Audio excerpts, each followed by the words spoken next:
Hello guys! Great day to all of you!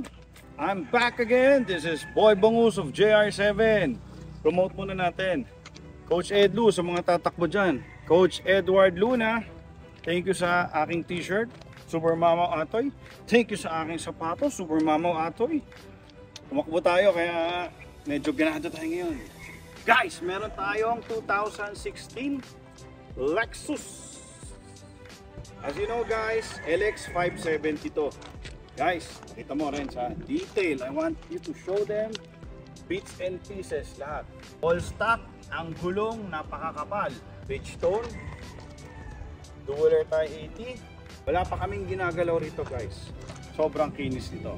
Jackpot ang makakabili nito. Ang first owner, hindi lang kakilala, uncle ko pa. Guys, halika. Tuloy-tuloy na tayo, Boy P. Tingnan nyo kung gaano kakinis ha. Plastic pa yan. Okay guys, start natin. Ang medyahe nito, nakaset sa driver ko, matuturo ko. 23,500 kilometers pa lang ha. Kita natin yung loob ha, pare-pero. Yan. 23,500. Tingnan nyo kung gaano kakinis. Tingnan nyo puan. Pakita natin lahat to. Sobra to guys. Okay. Lens, pakita mo to Ito yung mga switch ng power window, power seats, memory seats, diba? Lahat to, naka-plastic, bagong bago. Baka sabihin ng mga kaibigan ko, sariwa naman. Talaga sariwa to, anong gagawin ko? Sariwa to, sobra Alam nyo na, LX 570, all options. Naka sunroof tayo. Lahat ng pwede mong pindutin, mapipindot mo rito.